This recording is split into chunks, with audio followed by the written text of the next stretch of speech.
¿Cómo está mi estimadísimo licenciado, señor Cristian Vasilenko? Bueno, buenas noches, Thor. Buenas noches a todos los queridos amigos que nos acompañan. Un gusto estar con ustedes.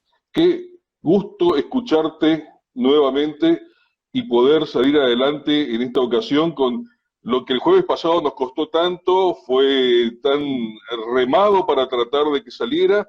Y bueno, lo vamos a hacer de vuelta, dijimos, vamos a completarlo. El jueves pasado habíamos podido completar apenas 25 minutos, así que esta vez vamos a iniciarlo de vuelta con más tranquilidad, con menos problemas técnicos, pero bien. ¿Cómo me estás escuchando en esta ocasión, Cristian?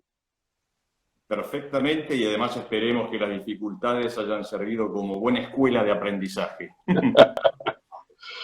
El señor Cristian Vasilenko, vamos a presentarlo, es empresario, analista y estratega internacional, tanto en lo económico como en lo político.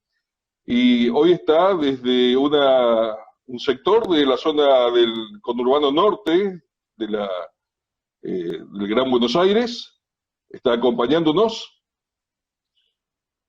y vamos a iniciar nuevamente esa charla a la que definimos con solamente 3 palabras contundentes, fuertes pero específicas. El Estado ladrón. El Estado ladrón. ¿Cómo podemos definir antes que nada? Porque yo siempre soy de recordar las charlas con la gente en la calle y te encontrás con esos mitos.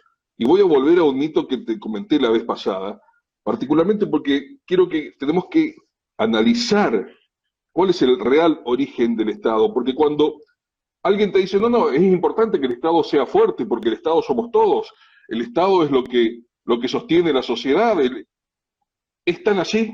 ¿Cómo se define realmente el Estado, querido Cristian? Si me permitís extenderme un poquito más, te doy 2 definiciones. La primera es la propia.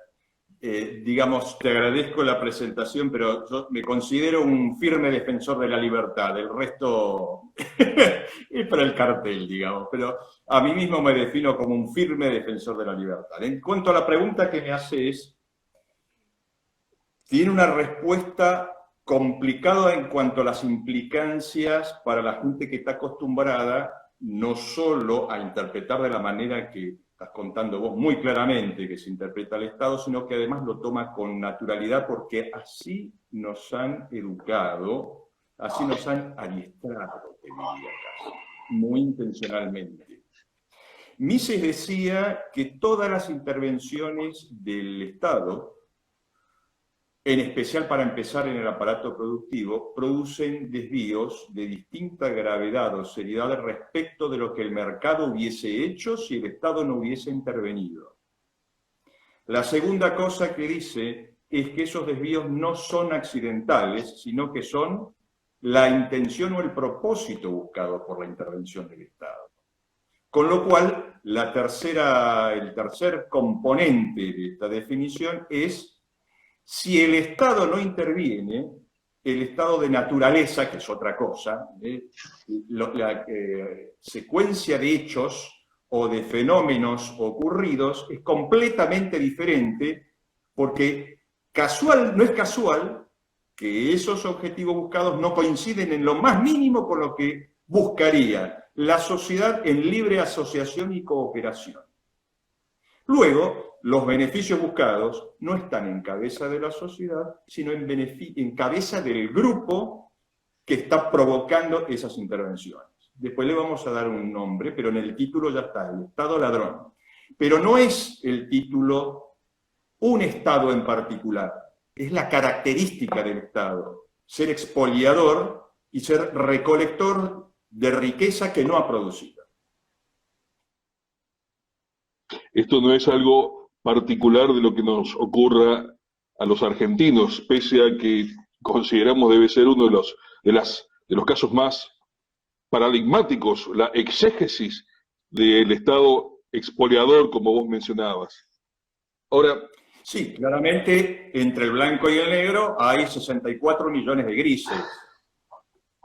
pero el nuestro, desgraciadamente, tal vez está en la escala más baja, próxima al negro. De todos modos, la libre cooperación y asociación entre los individuos para conformar una sociedad organizada, coherente y que progresa, ha sido puesta a prueba en Europa, en la llamada Edad Antigua, entre los siglos III y IV de la era cristiana, y de los registros que no son muy abundantes, que quedan de la época, los resultados eran dramáticamente distintos de lo que se ha producido en todas las jurisdicciones político-legales en las que se ha constituido un aparato denominado Estado.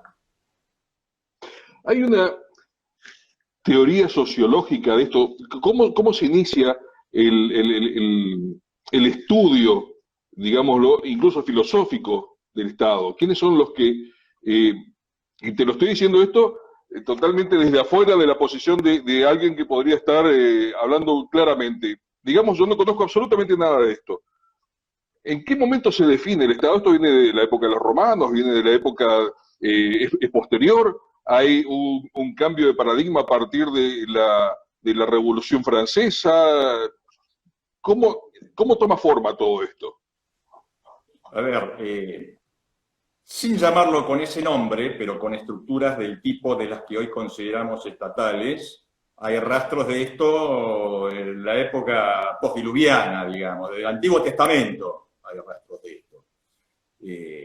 Inclusive hasta en el Evangelio hay rastros de esto, aunque no se lo llame Estado, pero sí de estructuras estatales.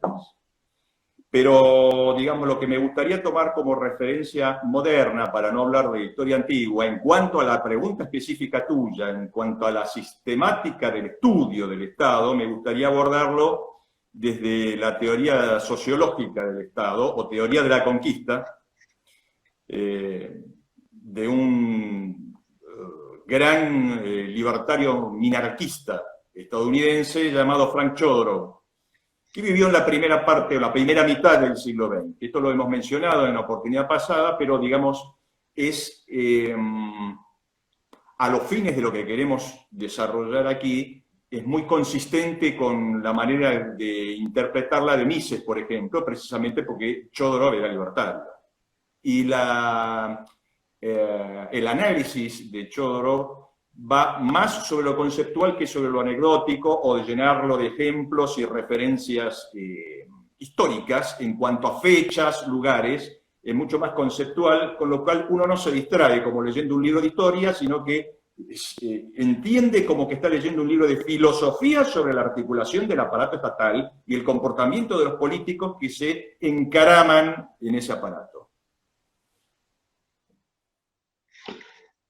¿Hay alguna manera de ver que la estructura, el génesis del Estado, siempre tuvo una pata ubicada en la rapiña? ¿O en alguna oportunidad el Estado tuvo realmente esa estructura, ¿cómo podríamos decirle? Ideal, prístina, que tanto nos venden los estatistas, principalmente la izquierda, que considera que sin Estado no se puede existir, no se puede hacer nada, sin un Estado que te indique cómo pensar, qué hacer, dónde poner, qué comprar. Parece que el ser humano es prácticamente estúpido si no tiene a un Estado paternalista al lado. Es muy loco, porque hoy los grupos de izquierda son cada vez más antipatriarcales, pero el Estado es lo más paternalista y patriarcal que existe. Pero bueno, ahí estamos. ¿Existen las posibilidades de encontrar un Estado en estado prístino, maravilloso, a lo largo de la historia o en la actualidad funcionando, ¿no? ¿Algún Estado que haya funcionado realmente bien y que haya logrado extirpar todas las posibilidades de rapiña, como te dije? A ver, voy a ser un poco irónico en mi respuesta, si me permitís, y con todo respeto. Ejemplos de estados que han funcionado en forma prístina, yo te diría que sobreabundan. Es como han funcionado los estados generalmente, pero porque han logrado una rapiña muy eficiente y muy efectiva. Esa es la finalidad del Estado. Okay. El Estado está estructurado para apropiarse de la riqueza creada por los sectores productivos o por el sector productivo. El propósito del Estado es la depredación Ok. Y si me preguntas qué tan antiguo es esto, digamos, desde el punto de vista conceptual podríamos volver a Mises, pero no vamos a volver a eso porque tenemos grandes amigos como Milei y Giacomini que tienen una muy buena fundamentación y siempre se refieren a ellos. Vamos a volver a lo de la charla pasada, al profeta Samuel del Antiguo Testamento. Cuando los muchachos le dijeron, queremos un rey, y el profeta dijo, ¿pero para qué? Si yo hablo con Dios, no, queremos un rey. Pero miren, muchachos, que el rey les va a tomar a las hijas, las va a violar, les va a tomar a las mujeres, se las va a violar, los va a tomar a ustedes como sirvientes, va a mandar a sus hijos a la guerra y los van a matar a todos. No nos importa, queremos un rey. Esto es el ejemplo blanco y negro de lo que es el Estado. De ahí de vuelta hay 64 millones de grises, pero que no nos sorprenda, esto no es una cosa nueva, no es moderno. Sin embargo, lo que no debemos hacer es tomarlo como un hecho dado y acostumbrarnos a que las cosas sean de esa manera. Lo que ustedes están haciendo, y estoy yo tratando de colaborar con un granito de arena, es sacar de todo esto arriba la libertad con que Dios nos ha creado e intentar bregar y luchar desde el campo de las ideas, obvia y únicamente, para que esa libertad sea nuevamente identificada en el seno social y sea defendida por todos y cada uno de nosotros, para no vernos tan contaminados mentalmente en el campo de las ideas que no nos demos cuenta qué es lo que está ocurriendo y qué es lo que nos está ocurriendo. Mencionabas recién la búsqueda y el ansia que tenía o que tuvieron muchas civilizaciones, muchos grupos de ciudadanos, muchos países, en buscar un rey, ¿está? Alguien que los ordene, alguien que les diga qué hacer, nuevamente la figura patriarcal. Ahora, ¿no cambió todo eso cuando llegaron los griegos y la democracia y el gobierno de todos? Y digo, quizás deberíamos darnos cuenta que el Estado, a partir de la democracia, tuvo una evolución, que lo convirtió en algo más eficiente. Y ya sé que me estás por decir más eficiente para robar, sí, ya sé. Pero bueno, ¿no hubo una mejora con la llegada de la democracia? A ver, muy buena la cita que haces respecto de la democracia griega. La democracia griega, en la polis, era de ejercicio personal. La gente estaba presente, por decir de alguna manera. Si el ciudadano estaba presente, la cantidad de gente involucrada era mucho menor y la cantidad de niveles que debían, en términos de personas, que superarse para llegar arriba o abajo era completamente distinto a lo que nosotros conocemos ahora como estructura del Estado y la implementación del sistema democrático. El sistema democrático moderno ha devenido casi exclusivamente en un método electivo de las autoridades, punto. El resto de las implicancias de la democracia es meramente enunciativo y se le adosan conceptos para hacerla más apetecible. Pero está diseñado de tal manera que solamente, y en especial en nuestro país, que es el ejemplo más cercano para echar mano, solamente aquellos que están dentro del grupo y que pertenecen son los que pueden pertenecer. Y de vez en cuando se instala la ilusión de que alguien en los márgenes puede penetrar esa nube e incorporarse a las deidades que se mueven en ese tope, en esa élite, en esa casta política, de vuelta como le llaman mis amigos Milei y Giacomini, que pueden penetrar y los dejan competir en alguna cosa y quedan en los bordes. Ahora, pensemos en las décadas que hace, en Argentina en particular, pensemos en nombres de aspirantes o candidatos que eventualmente no han logrado acceder a ningún cargo político y siguen compitiendo. ¿Eso no nos llama la atención? ¿Sabemos cuánto sale de nuestro presupuesto para mantener a esa gente por el mero hecho de que alcanzó cierto porcentaje de votos y se les derivan todos los años parte del presupuesto nacional para mantenerlos en la competencia, para transmitir la ilusión de que realmente es una competencia abierta y libre? O sea, aquella ilusión de que nuestros representantes en la Cámara Legislativa, en la Cámara de Diputados, en el Senado, esos que nos representan como país federal, como ciudadanos, no No estarían tiene nada que haciendo ver con los realmente, griegos. Eso no no, tiene nada que ver con el sistema de los griegos. no estarían haciendo lo que se supone que nos vendieron. No, en absoluto. Pero además hay una limitación, mi querido amigo Thor. Somos 44 millones de habitantes. Claro. En realidad, para volver, para poder acercarnos nuevamente a esa estructura iniciática, debiéramos dejar de ser una república y debiéramos convertirnos en una confederación. Más al estilo de Estados Unidos. Más Claro. al estilo de Estados Unidos. No como una constelación de 24 gobernadores que orbitan alrededor de un superpresidente, todo lo que trae, entre otras cosas, los regímenes hiperpresidencialistas como el nuestro.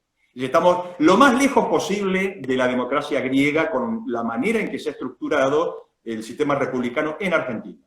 En el resto de los países latinoamericanos en general también es así. Lo que pasa es que los abusos, salvo Venezuela, son, digamos, la excepción y no la regla. En el listado de temas que habíamos dejado previsto, había uno que mencionaba a los estadistas y el mandato fiduciario. Eh, ese te gusta, yo sé que ese te gusta. ¿Vamos por ese lado, te parece? Pero me encantaría. Estamos tratando de instalar, a ver, quisiera hacer primero una síntesis descriptiva de la base de lanzamiento de esta idea. La primera cosa es que estamos intentando establecer un marco semántico claramente distintivo en el que tenga un significado unívoco lo que decimos. Cuando hablamos y decimos, ¿qué estamos diciendo? Cuando en general se habla de funcionarios públicos en ejercicio, funcionarios electivos en ejercicio, por convención se les llama políticos. Esto es lo que constituye lo que hemos mencionado como casta, que están siempre dando más o menos vueltas alrededor del mismo grupo, de la misma élite. Lo que nosotros proponemos no es la desaparición de la estructura denominada Estado de inicio, porque esto sería el caos, pero sí proponemos una sustitución, diría yo, cuasi drástica, de roles de estos personajes electivos. Y es el reemplazo del tradicionalmente conocido como político, que es el que se encarama en el aparato estatal para robar al sector productivo desde el aparato estatal, porque, como dice Montaner, un respetado escritor y politólogo cubano, no se roba al Estado, se roba desde el Estado. Entonces queremos reemplazar este personaje por un administrador, no un gobernador que nos gobierne.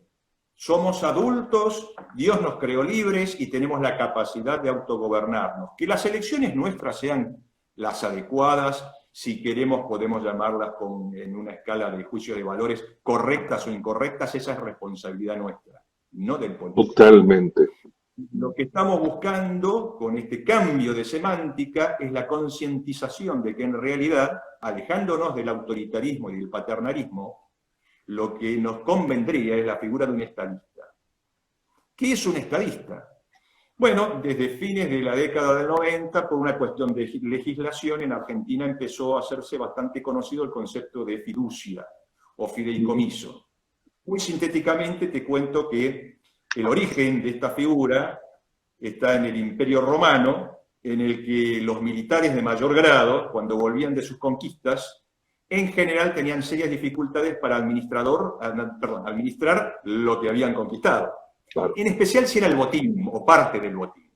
Entonces tomaron la costumbre de convocar a algún civil de mucha confianza, conocido por sus capacidades administrativas y por su honradez, en el cual, si el hombre aceptaba, delegaban la responsabilidad administrativa sin transferirle la propiedad. Hoy es un poco distinto el concepto porque se dice que se transfiere la propiedad fiduciaria, pero de cualquier manera, lo que ocurre con el administrador fiduciario, este civil particular convocado para administrar el patrimonio de otro, lo que ocurre es que tiene no derecho, solo obligaciones, no tiene derechos, acepta y asume solo obligaciones de administrar ese patrimonio que le es completamente ajeno bajo los cánones, lineamientos y políticas, inclusive podríamos decir estrategia, que le fije el mandante. Él es el mandatario, y esta palabra no nos es ajena. Él recibe un mandato de quien lo votó y debe administrar la res pública, la cosa pública, de acuerdo con algo que hoy ha desaparecido lamentablemente, que se denomina plataforma política. Porque ese es el mandato que vota la gente, la plataforma política. Por eso hoy desapareció, porque si el candidato explicitara su plataforma política, quedó encorsetado en lo que prometió que va a hacer si llega a ese cargo y que es lo que le está ordenando el soberano, que es el ciudadano que lo votó. Ese es el soberano, no el presidente Superman. ¿Queda clara la idea de la diferencia? Entonces, perfectamente. Este estadista, además, culminado su mandato, debiera rendir cuentas, como ocurre con cualquier mandatario, rendir cuentas de su desempeño durante el periodo de gobierno sin que ello presuma que es culpable de absolutamente nada. Simplemente debe presentarse ante las dos cámaras y decir: señores, acabo de culminar el periodo del mandato que he aceptado y el ciudadano me ha impuesto con su voto. A mí se me instruyó para que hiciera estas cosas, aquí está lo que yo conseguí. Y discúlpenme por esto, esto y otro que no lo logré por tales razones, lo que sea. Es como cuando a mí la abuelita me decía: querido, toma 10 pesitos, te vas al kiosco y te compras tantos caramelos y me traes el vuelto. Eso es un mandato desde el punto de vista legal. No lo que se hace en la política, acá y en otros países, en la generalidad de los países. Ahora, desde el punto de vista argentino, y esto lo recordamos allá a la distancia, todos los que alguna vez pasamos por la escuela primaria, por la secundaria, la definición de mandatario nunca fue explicada de esta manera. El mandatario, el primer mandatario, entre otras cosas, era el jefe mayor, el que mandaba más fuerte. Inclusive creo que tuvimos una muy fuerte bajada de línea a partir de los gobiernos de facto que hemos tenido, donde el primer mandatario era el jefe máximo, era el general más grande y era el que daba las órdenes más fuertes. A partir de eso, el concepto fiduciario, justamente el concepto de quién es el mandante y qué significa ser mandatario, se ha ido tergiversando en la cabeza de la gente, porque ninguno se arrima siquiera a lo que es un diccionario, y obviamente no existe la intención de explicar qué significa mandatario por parte de los políticos.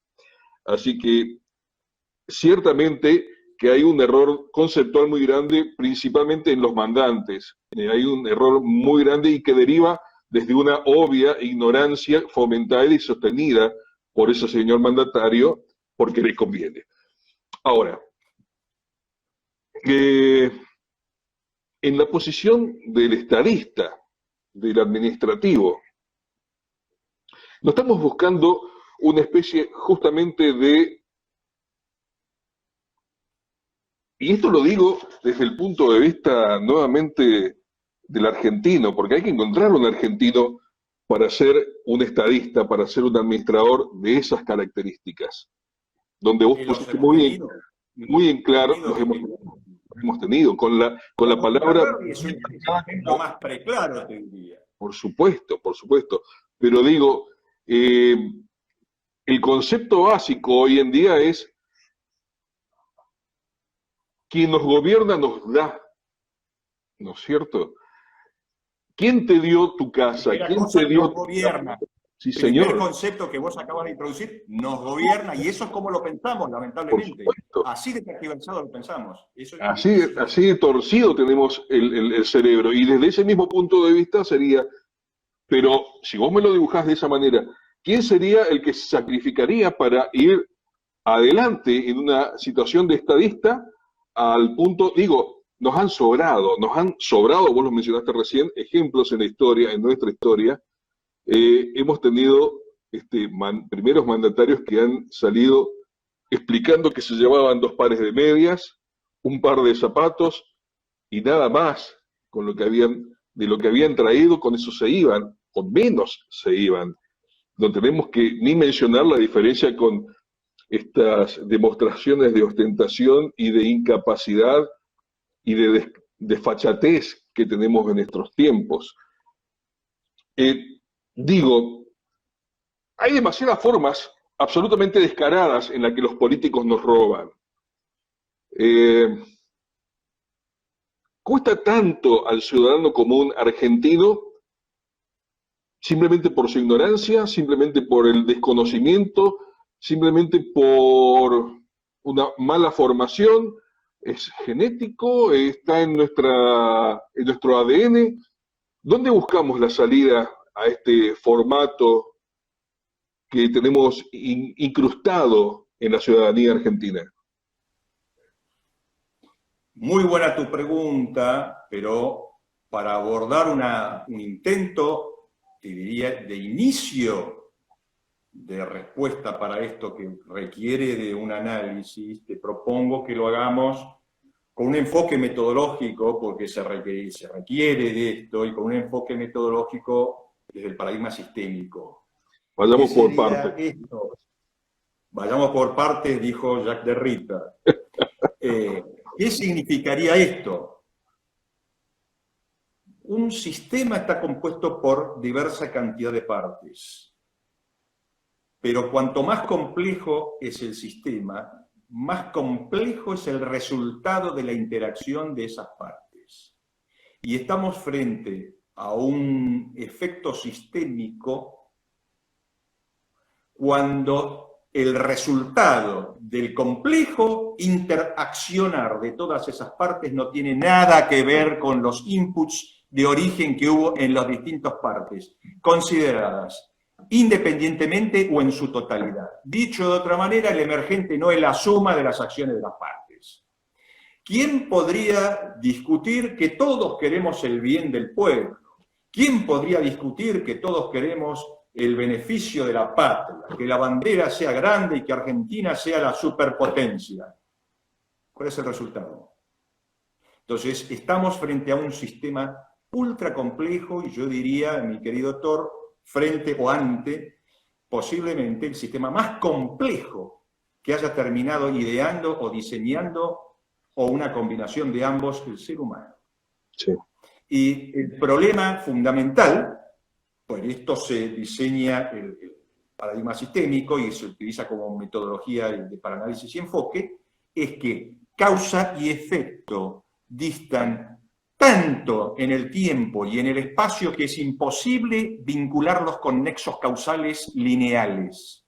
Y el problema que tenemos en la forma de pensar como sociedad, y esto es a nivel mundial, en algunos lugares más, en otros lugares menos, no es él es de izquierda, yo soy de derecha, peleémonos, a ver, y no nos podemos poner de acuerdo. No, este no es el problema. El problema no es lo que pensamos, el problema es cómo lo pensamos. Cuando discutimos en el campo de las ideas, podemos sentarnos a discutir con una persona de izquierda, con una persona de derecha, con una persona de arriba, una persona de abajo, siempre y cuando tengamos una metodología de análisis en común. Y nunca nos vamos a pelear. Nadie se va a enojar por eso. Podemos terminar no de acuerdo, como seguramente no vamos a terminar. El problema que tenemos es que no hemos desarrollado la capacidad de análisis de nexos causales. Y la gente se sorprende, inclusive con eso. Uno se sorprende cuando un psicólogo le dice al paciente, usted come con la mano derecha, bueno, eso le viene de cuando era niño y estaba en la cuna y se le caía el chupete, por decir una tontera como ejemplo. Y uno se queda pensando, ¿qué está diciendo este hombre? ¿De dónde sacó semejante invento? Bueno, porque está acostumbrado a analizar los nexos causales y tiene suficiente casuística como para saber que algo que empieza acá va a terminar en eso. Pero es muy difícil. Es tan difícil de hacer que lo más fácil es que ocurra lo que hacen los políticos. Nos venden cualquier humo, teniendo conciencia de esa dificultad preexistente de los sistemas complejos, aprovechándose de este fenómeno bastante desagradable que plantea Erich Fromm en El miedo a la libertad, que es exactamente lo que dice el título. El terror que el individuo tiene a la administración de su propia libertad. Entonces busca figuras paternalistas, por no ser exagerado, después a eso se le llama populismo, después termina siendo un dictador y después termina siendo un tirano. No son casuales esas. La generación de estas patologías políticas, por decirlo de alguna manera, no son casuales.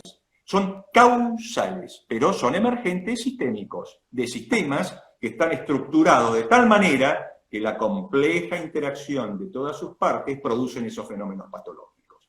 ¿Son observables? Son observables. ¿Son identificables? Son identificables. Algo de esto hay estructurado en Argentina, vos lo dijiste hace varios párrafos atrás. ¿Quiénes fueron a los cuarteles a golpear las puertas de los militares para que se hicieran cargo? Los que llegaron a ser los grandes jefes allá arriba y tenían la fuerza de las armas. Los políticos. Los políticos fueron a golpearle las puertas. ¿Por qué? Porque querían sacarse a otros políticos de encima. Y como ellos no tenían las armas, entonces vamos a buscar a los que tienen las armas. La sociedad está tremendamente contaminada en todos sus ámbitos por esta cuestión autoritaria y que alguien haga algo. Entonces, si yo no me siento en capacidad de hacerlo, quiero tocarle al timbre para que lo haga el otro. Hoy tuvimos un día muy particular, este 12 de octubre, más allá de festejos con cambio de nombre y con ciertos inicios y otros finales hoy en día, este 12 de octubre se ha convertido en otro hito de los tantos en los cuales la ciudadanía argentina intenta, creo yo, de alguna manera, ponerse los pantalones y tratar de marcar su propio destino, si fuera posible esto. Yo creo que hay un problema inmenso, muy grande, a partir del hecho de que el ciudadano argentino no está realmente dispuesto a hacerse cargo y creo pecar acá, en este caso, de ser un poquito menospreciativo, pero a lo largo de los años nos han quitado el poder y la capacidad de administrar, ya no digamos nuestra ciudadanía, nuestras propias vidas. Y tratar de volver a esto, tratar de volver a tomar, a quitarnos el miedo de la libertad, eso que acabas de mencionar muy bien, trayendo aquel título de Erich Fromm tan cierto. Ese miedo a la libertad significa, por sobre todas las cosas, el miedo a hacernos cargo al gobierno, al Estado.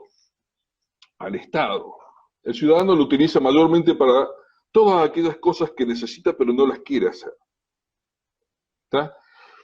Mantener la seguridad, principalmente. Digamos, si quisiéramos hablar de lo que es el Estado minarquista con el cual soñamos la mayor parte de los libertarios, estamos hablando de que se hagan cargo de la seguridad interna y externa, que haya... Exactamente. Y la administración de la seguridad, la defensa y de la justicia, mínimamente. Mínimamente. Quizás de todo lo demás nos podemos hacer cargo tranquilamente por el lado independiente.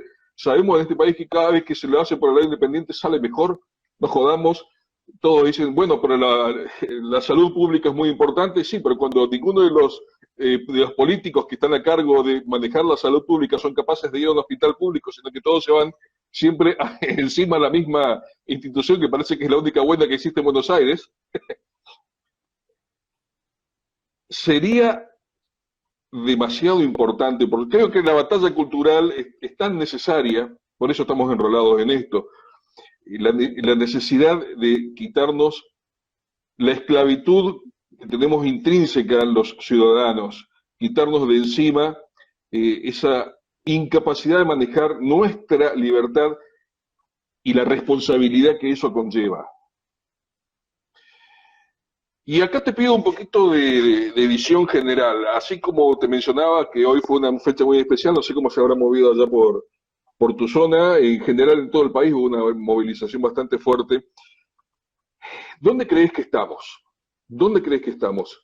¿Estamos lejos? ¿Estamos a las puertas? ¿Estamos encaminados? ¿Hay un despertar? Vos que venís estudiando hace tanto tiempo y analizando todos estos temas, ¿dónde considerás que estamos los argentinos?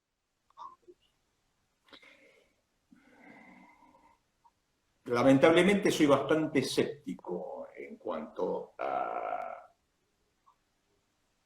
la capacidad que tenemos como sociedad de revertir la situación en la cual nosotros mismos nos hemos sumergido. Y si me permitís, no me gusta hacer A ver, voy a contar una anécdota. Una anécdota.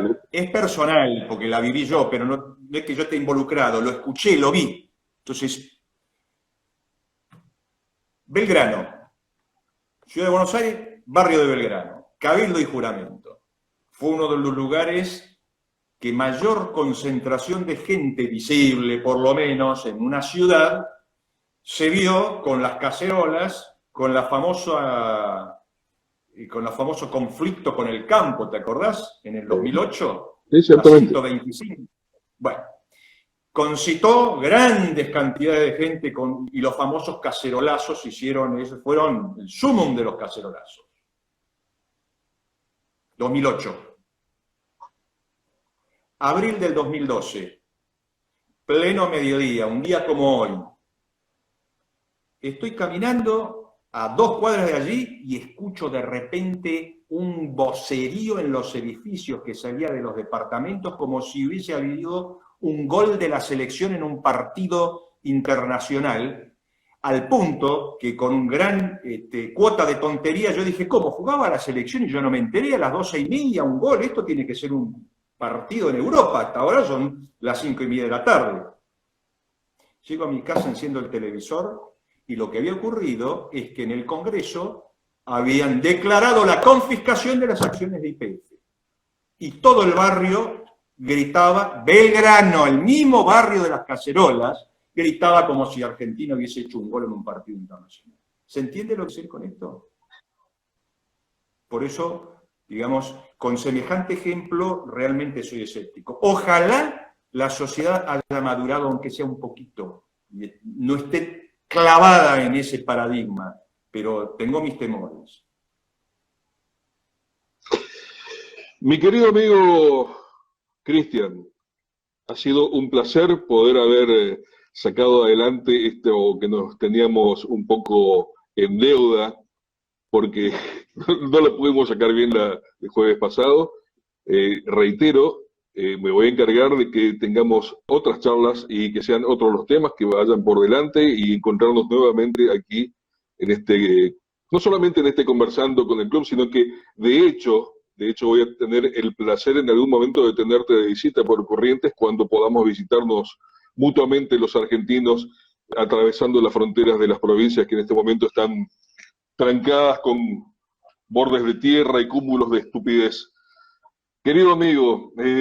Con todo gusto, y si me permitís una digresión, quiero, para los amigos que están acompañándonos, quiero que quede constancia de que las dificultades técnicas en la oportunidad anterior, en el jueves, estuvieron de este lado, no tuvieron nada que ver con vos ni con ustedes. Estuvieron de este lado las dificultades técnicas y gracias a Dios hemos logrado subsanarlas. Está todo bien, está todo bien. De hecho, que ocurra algo por el estilo como lo que pasó una vez cada 50, cada 60 conversando, evidentemente alguna práctica tenemos, pero bueno, sucede que eventualmente hay algún upgrade que nos llegó a algún equipo y ahí quedamos a mitad de camino. Cristian, querido, ha sido un enorme placer. Nuevamente, gracias por tu tiempo, gracias por tu generosidad, gracias por tu conocimiento y vamos a estar nuevamente. Ha sido un inmenso placer a los que nos siguen. Como siempre, mañana a partir de la hora 21 nuevamente estaremos aquí en el Conversando con el Club de la Libertad. Muchas gracias, chao, nos estamos viendo. Gusto.